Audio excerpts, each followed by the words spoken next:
కలియుగ దైవం వెంకన్న స్వామి. కలియుగానికి ఆయనే ఇప్పుడు అధిపతిగా మనం అనుకుంటుంటాం.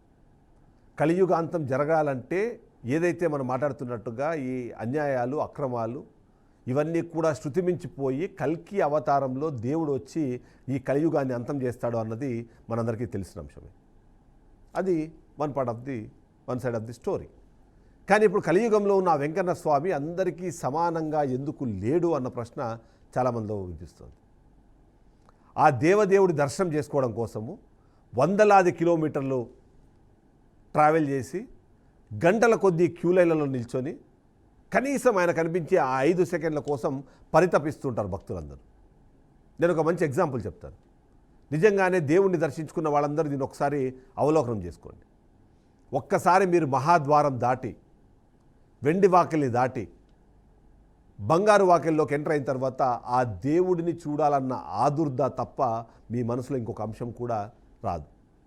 దేవుణ్ణి ఏం కోరుకోవాలో ముందు నుంచి మీరు ఎంత అనుకున్నా సరే అక్కడికి వెళ్ళిన తర్వాత ఆ దైవ దర్శనం జరిగితే చాలు, ఆ దేవుడిని మనం కళ్ళారా చూసుకుంటే చాలు అని చెప్పి వెళ్తూ ఉంటాం.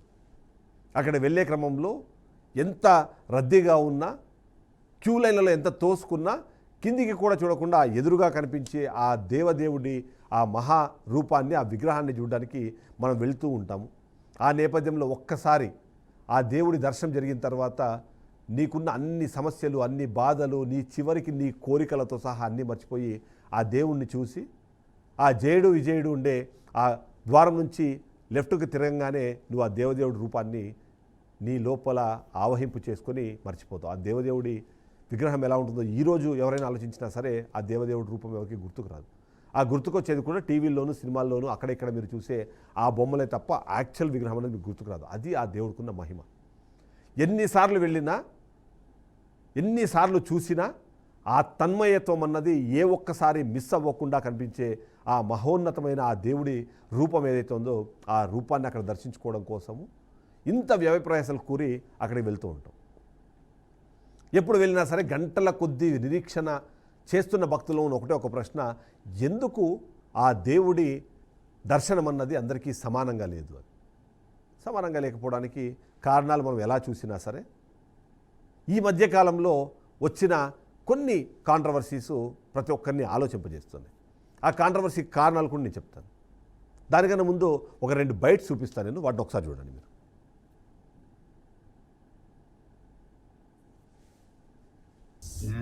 నేను మాటలో చెప్పాను, నిజంగా అరౌండ్ ఒక 10 to 15 మినిట్స్ దేవుడిని చూస్తూనే ఉన్నాను. అసలు ఇప్పటికీ ఆ విజువల్స్ నా కళ్ళ ముందు కనబడుతున్నాయి అనమాట. లిటరల్లీ చాలా చాలా హ్యాపీగా ఉన్నాను. నా లైఫ్ ది బెస్ట్ దర్శనం ఈరోజు నేను చేసుకున్న దర్శనం. Thank you Sreemukhi and thank you Naveen అన్న, thank you so much. And entire TTD department అందరికీ థ్యాంక్ యూ సో మచ్. అందరికీ నమస్కారం. నా పేరు శివాని నాగరం. యూట్యూబ్ సో ముక్కు అవినాష్, ఈయన గురించి పెద్దగా పరిచయం అక్కర్లేదు. ఎందుకంటే జబర్దస్త్ చూసే వాళ్ళకి కానివ్వండి, బిగ్ బాస్ చూసిన వాళ్ళకి కానీ ఆయన సుపరిచితులే. ఆయన ఏం చెప్పారు అంటే 15 నిమిషాల పాటు ఆ దేవుని నేను దర్శించుకున్నాను, తన్మయత్వం చెందాను. మీరు తన్మయత్వం చెందడం గురించి ఎవరికి అబ్జెక్షన్ ఏం లేదు. కానీ నేను చెప్తున్నట్టుగా సాధారణ భక్తులకు 5 నుంచి 10 సెకండ్ల పాటు మాత్రమే దొరికే దర్శనం ఈయనకి 15 నిమిషాల పాటు ఎలా దొరికింది అన్నదే ప్రశ్న. ఇక మీరు వీడియోలో చూస్తున్న ఆవిడ అందరికీ గుర్తే ఉంటారు, లిటిల్ హార్ట్స్ అనే సినిమాలో హీరోయిన్గా ఉన్నారు. తను కూడా ఈ లేటెస్ట్గా ఒకరికి ఇంటర్వ్యూ ఇస్తే వాళ్ళకి చెప్పిన మాట, 15 నిమిషాల పాటు నేను దేవుడి గర్భగుడి లోపల ఉన్నాను, 15 నిమిషాల పాటు నన్ను ఎవ్వరూ టచ్ చేయలేదు. కొద్దిమంది దేవదేవుడి పేరుతో పాటు కాత్యాయని భోంచేసావా అని అడిగారు అన్నది ఆమె చెప్పుకున్నమాట. గర్వంగా చెప్పుకుంది, గొప్పగా చెప్పుకుంది. నిజంగా జరిగిందో లేదో పక్కన పెడితే అలా జరిగే అవకాశం ఉందని అనుమానం వచ్చేలాగా చెప్పింది. అక్కడ కాత్యాయని భోంచేసేవా అని మాట్లాడే పరిస్థితులు నిజంగా జనాలు ఉంటారో లేదో పక్కన పెడితే డంబాచారంగా మాత్రం ఆమె చెప్పుకుంది అన్నదైతే మనకు అర్థమవుతుంది. గొప్పగా చెప్పుకుంది అని. దాని మీద ఒక పెద్ద వివాదం చెలరేగిన తర్వాత దానికి రెస్పాన్స్ కూడా రిలీజ్ చేసింది. ఆ రెస్పాన్స్ ఒకసారి మనం చూద్దాం. చూసిన తర్వాత నేను ఈ షో కంటిన్యూ చేస్తాను. అందరికీ నమస్కారం. నా పేరు శివాని నాగరం. యూట్యూబ్లో ఒక ప్రైవేట్ ఛానల్లో ఒక ఇంటర్వ్యూ జరగడం జరిగింది, ఒక పాడ్కాస్ట్లో. ఆ ఇంటర్వ్యూయర్ నన్ను కొన్ని క్వశ్చన్లు అడిగారు. అందులో తిరుపతి గురించి నేను మాట్లాడడం జరిగింది. 15 minutes దర్శనం అది కొంచెం హైలైట్ అవుతుంది. దానికి నేను క్లారిటీ ఇవ్వడానికి వీడియో చేస్తున్నాను. అక్టోబర్ 2025లో నేను ఎయిర్పోర్ట్లో 10,500 శ్రీవాణి దర్శనం టికెట్ నేను మా అమ్మ లైన్లో నిల్చొని టికెట్ తీసుకున్నామని, మా ఆధార్ కార్డులు అవన్నీ ప్రూఫ్స్ ఉన్నాయి. ఆ టికెట్స్ తీసుకున్నాక దర్శనం జరిగింది. 15 మినిట్స్ అనేది నా మెయిన్ మోటివ్ చెప్పేది ఏంటంటే, లైన్లో బిగినింగ్ నుంచి స్వామివారి దగ్గరికి వెళ్ళినంత వరకు కొంచెం కొంచెం స్వామివారు కనిపిస్తూ ఉంటారు. సో అది 15 మినిట్స్గా నేను అందాజాగా ఫీల్ అయ్యి నేను 15 మినిట్స్ అన్నాను తప్ప 15 మినిట్స్ నన్ను ఎవరు టచ్ చేయలేదు అని కాదు. ఇంతకు ముందు కూడా నేను సినిమాలు చేసిన తర్వాత సర్వదర్శనం 300 రూపీస్ టికెట్ తీసుకొని మా ఫ్యామిలీతో వెళ్ళాను. అప్పుడు జస్ట్ 5 సెకండ్స్ 3 సెకండ్స్ హార్డ్లీ స్వామివారిని చూడడం జరిగింది. నా లైఫ్లో ఫస్ట్ టైం 13 ఇయర్స్ తర్వాత స్వామివారిని అంత దగ్గరగా చూడడం జరిగింది. అది నేను చాలా హ్యాపీగా ఫీల్ అయ్యి ఎక్సైట్మెంట్. సో ఆమె చెప్తుంది, సర్వదర్శనానికి సాధారణ భక్తురాలుగా నేను వెళ్ళినప్పుడు 3 నుంచి 5 సెకండ్లకు మించి నాకు అవకాశం దక్కలేదు. అదే సెలబ్రిటీగా నేను వెళ్తే 15 నిమిషాల పాటు నన్ను ఎవరు టచ్ చేయలేదు అంటే మీనింగ్ అది కాదు. బట్ ఓవరాల్గా చూస్తే క్యూ లైన్లో ఎంటర్ అయినప్పటి నుంచి, ఏదైతే మనం లోపలికి ఎంటర్ బంగారు వాకిలు దాటినప్పటి నుంచి దేవుడిని చూసేందుకు 15 నిమిషాలు చెప్పి ఏదో కవరప్ చేసుకునే ప్రయత్నం చేసింది. కానీ దాన్ని ఎవరు తప్పు పట్టట్లేదు. నిజంగానే వీఐపీలు సాధారణ భక్తులతో పోలిస్తే కొద్దిగా ఎక్కువసేపు దర్శనం చేసుకునే అవకాశం దక్కుతుంది. దాని మీద కూడా ఎవరికి అబ్జెక్షన్ లేదు. దానికి వాళ్ళు పెడుతున్న ఖర్చు 10,500 రూపాయలు ఖర్చు పెట్టారు. సరే, దాన్ని డబ్బుతో మనం కొలమానం చేయకూడదు, అది కూడా తప్పే. బట్ అయినా సరే వాళ్ళకున్న టైమో లేకపోతే వాళ్ళకున్న కారణాల రీత్యా వాళ్ళు కొద్దిగా ఎక్కువ ఖర్చు పెట్టి దేవుణ్ణి చూస్తున్నారు. దాన్ని కూడా మనము తప్పు పట్టాలా లేదన్న విషయాన్ని పక్కన పెడదాం. కానీ ఇక్కడ నా ప్రశ్నల్లో ఒక్కటే, ఆ 3 సెకండ్లు చూసినా 5 సెకండ్లు చూసినా తను అనుకున్నట్టుగా 10 నిమిషాల పాటు దేవుణ్ణి చూసినా సరే, ఆ దేవదేవుడుకున్న ఆ మహిమనే, ఆ విగ్రహాన్ని మీరు ఎంతసేపు చూసినా, ఎంత తనివి తీరా చూసినా, ఆ తనివి తీరా చూసిన తర్వాత దాన్ని అలా మనసులోకి, మీ మెదడులోకి, మీ శరీరంలోకి ఆవాహనం చేసుకుని మీరు అక్కడి నుంచి బయటకు వెళ్ళిపోతారు. అంతకుమించి ఇంకేం లేదు. కానీ ఈ విఐపీల ట్రెండ్ ఏదైతే ఉందో అది ఇంకాస్త శృతి మించుతోందా? 10-15 నిమిషాల పాటు ఇలాంటి సెలబ్రిటీస్ని అక్కడ నిల్చోబెడుతున్నారన్న అనుమానం ఏదైతే ఉందో దానికి సమాధానం చెప్పాల్సిన బాధ్యత ఖచ్చితంగా టీటీడీకి ఉంది. ఆ టీటీడీ ఇలాంటి కార్యక్రమాలు చేయడం ద్వారా జరుగుతున్న నష్టం ఏదైతే ఉందో ఆ నష్టం అన్నది పూరించలేనిది. సామాన్య భక్తులు, సాధారణ భక్తులు మాకు ఆ దేవుడి దర్శనం దొరకట్లేదా అని దేవుడి మీదనే కోపగించుకునేంత స్థాయికి ఇలాంటి వాళ్ళ మాటలు వెళ్ళిపోతుంది. ఓవరాల్గా నేను ఆ టెంపుల్కి సంబంధించిన ఒక చిన్న చిన్న అంశాలు నేను మీకు చెప్తాను, సో దట్ అది మీకు అర్థమవడం కోసము. ఓవరాల్గా చూస్తే ఏదైతే మనము దేవుడి విగ్రహం గురించి మాట్లాడుతున్నామో, దేవుడి దర్శనం గురించి మాట్లాడుతున్నామో, ఆ దర్శనానికి సంబంధించి మనం మాట్లాడుకుంటే ఓవరాల్గా 4 ద్వారాలని మనం అక్కడ గుర్తుపెట్టుకోవాలి. ఇవి మెయిన్ ఇంపార్టెంట్. మహాద్వారం అని చెప్పేసి మనందరం మొదటగా ఎంటర్ అయ్యేది మహాద్వారము.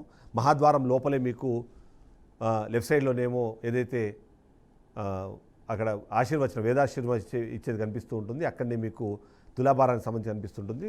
రైట్ సైడ్లో ధ్వజస్తంభం కనిపిస్తుంటుంది. అలాగే ముందుకు వెళితే నెక్స్ట్ వెండి వాకిలు వస్తుంది. ఆ తర్వాత బంగారు వాకిలు ఉంటుంది. సో ఓవరాల్గా చూసినప్పుడు ఏంటంటే, ఏదైతే మనం మాట్లాడుకుంటున్నట్టుగా ఈ ద్వారాలు ఉన్నాయో, మహాద్వారము, సింహద్వారం అంటారు దాన్ని పడికవలి అంటే పెరియ తిరువాసల్ అనే పేరుతో దాన్ని పిలుస్తూ ఉంటారు. ఇది ప్రధానమైన ఎంట్రన్స్గా మనం చూస్తూ ఉంటాం. ఇక వెండి వాకిలి, నడిమిపడి వాకిలి, కవలి అంటారు దీన్ని. అంటే ఇది కూడా ఉంటుంది. నెక్స్ట్ వచ్చేసి బంగారు వాకిలి లేదా బంగారు ద్వారం అంటాము. ఇవి కనిపిస్తుంటాయి. మనము చూసుకునే దాంట్లో ఏదైతే దేవుడి దర్శనం చేసుకునే ప్రాంతం ఉందో దానికి left side, right side Jayudu, విజయుడు ఉంటారు. వాళ్ళ ఉన్నదాన్ని కులశేఖర పడి అంటారు. అక్కడి నుంచి దర్శనం చేసుకుంటారు. ఇది దాదాపుగా మెయిన్ విగ్రహానికి 18 నుంచి 20 అడుగుల దూరంలో ఉంటుంది. అక్కడ నుంచి చేసుకుంటారు. కానీ ఎవరైతే మనం మాట్లాడుకుంటున్నట్టుగా శ్రీవారి దర్శనం టికెట్ తీసుకున్న వాళ్ళు కానీ వాళ్ళు కానివ్వండి 2 నుంచి 5 అడుగులు, కొన్నిసార్లు 8 అడుగుల దూరం నుంచి దేవుని దర్శనం చేసుకుంటారు. ఇది అక్కడ ఉన్నది. సో దర్శనం ఎక్కడి నుంచి దేవుడిని చేసుకున్నా సరే ఆ తన్మయత్వం ఏదైతుందో అందరికీ దక్కుతుంది అన్నది ఖచ్చితంగా. ఈ నేపథ్యంలోనే మరొక ఇంపార్టెంట్ కాంట్రవర్సీ మనం చూస్తున్నాము, రీల్స్ చేయడం అన్నది. దేవుడి దర్శనానికి వెళ్ళారు మీరు, ఆ దేవుడిని చూసిన తర్వాత ఆ తన్మయత్వం గురించి మీరు ఎవరైనా మాట్లాడవచ్చు. ఆ తన్మయత్వం గురించి ప్రపంచానికి లేదా మీ బంధువులకు లేదా ఎవరైనా ఇప్పటివరకు తిరుమలకు వెళ్ళని వాళ్ళు ఎవరైనా ఉంటే వాళ్ళకి చెప్పుకోవడం వేరు. అదే కాకుండా మీరు చేస్తున్నది ఏంటి, గోవిందా గోవిందా బాగు చేయి గోవిందా అని చెప్పి ఒక ఖడ్గం సినిమాలో ఉన్న ఒక సాంగ్ని గీతూ రాయాలనే అమ్మాయి రీల్స్ చేస్తుంది. ఆ రీల్స్ చేసిన తర్వాత దాన్ని సోషల్ మీడియాలోకి వెళ్ళి అది వైరల్ అయ్యేంత వరకు కూడా ఈ విజిలెన్స్ శాఖను దాన్ని పట్టుకోకట్లేదు. ఇది కేవలం గీతూ రాయలతోనే కాదు, గతంలో చాలామంది రీల్స్ చేయడం ఎక్కడి నుంచి కింద నుంచి స్టార్ట్ చేస్తే పైదాకా అన్ని ప్రదేశాల్లోనూ రీల్స్ చేస్తున్నారు. ఆ రీల్స్ని వాళ్ళు సోషల్ మీడియాలో పెడుతున్నారు. ఆ సోషల్ మీడియాలోకి వెళ్ళి అది వైరల్ అయ్యేంత వరకు కూడా దాన్ని పట్టుకునే వ్యక్తులు లేరు. అంటే ఏం చేస్తుంది విజిలెన్స్ అన్నది ఇక్కడ ప్రశ్న. దేవుడి దగ్గరికి వెళ్తున్న వీళ్లకు నిజంగానే దేవుడు అన్న దేవుడి మీద భక్తి లేదు, లేకపోతే ఆయన మీద శ్రద్ధ లేదు, వాళ్ళకు దరిద్రపు అలవాటు పడి వచ్చింది, దాని కారణంగా ఎక్కడ వెళ్ళినా సరే రీల్స్ చేస్తారు. వాళ్ళ దరిద్రాన్ని ఎవరు కాదనలేరు. కానీ అక్కడున్న వాళ్ళు కనీసం సాధారణ భక్తులు వెళ్ళి ఫోటోలు తీసుకోవాలన్నా సరే అవకాశం కల్పించిన సిచ్యువేషన్ ఇవాళ దేవుడి గుడి ముందు ఉందన్నది అయితే వాస్తవం. కానీ వీళ్ళు మాత్రం ఎలా ఆ రీల్స్ చేసేస్తున్నారు. ఆ రీల్స్ అన్న కేవలము గుడికి సంబంధించిన ఆ ప్రాంతంలోనే కాదు. మొన్నైతే ఒక మహాతల్లి డైరెక్ట్గా వెళ్ళి మనం భోంచేసేది ఏదైతే మనకు అన్నదానం జరుగుతుందో అన్నప్రసాదంగా తీసుకొచ్చేవాడు కూడా వెళ్ళి దాని మీద రీల్స్ చేస్తున్నారు. వాటిని ఎందుకు విజిలెన్స్ శాఖ పట్టుకోవట్లేదు? సెక్యూరిటీ సిబ్బంది ఏం చేస్తున్నారు? వీళ్ళు ఈ రీల్స్ పేరుతో వాళ్ళ దరిద్రాన్ని మొత్తాన్ని ప్రపంచానికి చెప్పే ప్రయత్నం చేస్తుంటే వాటిని ఎందుకు ఆపట్లేదు? సినిమా పాటలతో అక్కడ రీల్స్ చేసేందుకు అవకాశం ఎవరు కల్పిస్తున్నారు? వీటన్నిటి మీద కూడా చర్చ జరగాల్సిందే. వీళ్ళందరి మీద కూడా చర్యలు తీసుకోవాల్సిందే. చర్యలు తీసుకుంటున్నామన్న డైలాగులు మనకు వినిపిస్తుంటాయి, కానీ ఎవరి మీద ఏ చర్యలు తీసుకున్నారు, వాళ్ళ మీద దాని మీద వాళ్ళు తీసుకున్న నిర్ణయాలంటే వాళ్ళకి వేసిన శిక్ష ఏంటి ఎవరికీ తెలియదు. ప్రతిసారి ఇలాంటి వైరల్ అవ్వడము, వైరల్ అయిన తర్వాత దాని మీద వ్యతిరేకత రావడం, విమర్శలు రావడము, వచ్చిన తర్వాత టీటీడీ నుంచి వాళ్ళ మీద చర్యలు తీసుకుంటామని ఒక స్టేట్మెంట్ రావడం. ఇది కాకుండా వాళ్ళ మీద ఏం చర్యలు తీసుకున్నారు? ఇప్పటిదాకా ఇలా తిరుపతి దేవస్థానాన్ని అపవిత్రం చేసేందుకు ప్రయత్నం చేసిన వాళ్ళందరి మీద ఏం చర్యలు తీసుకున్నారు? అందులో డిస్కషన్ లేదు. కానీ ఆంధ్రప్రదేశ్ రాష్ట్రంలో ఏం డిస్కషన్ జరుగుతుంది? కల్తీ నెయ్యిలో జంతు కొవ్వు, ఆవు కొవ్వు, పంది కొవ్వు, ఫిష్ ఆయిల్ ఇవన్నీ కలిపారని చెప్పేసి దానికి సంబంధించిన ఆధారాలు లేకపోయినా సరే ప్రతిరోజు మాట్లాడతారు. కానీ ఇలా దేవుడిని అప్రతిష్ట పాలు చేస్తున్న ఇలా రీల్స్ చేసే సోషల్ మీడియాకి సంబంధించిన ఇన్ఫ్లుయెన్సర్ల మీద ఏం చర్యలు తీసుకుంటున్నారో ఎవ్వరు కూడా ఎక్కడా కూడా బహిరంగంగా కానీ ఎవరు మాట్లాడరు, దాని గురించి ఎవరు చర్చించారు, చెప్పరు. కానీ దేవుడు మాత్రం పవిత్రంగా ఉండాలని కోరుకుంటారు. ఇలాంటి వాళ్ళ మీద ఏం చర్యలు తీసుకున్నారో ఎవరు చెప్పరు. ఏం జరుగుతుంది?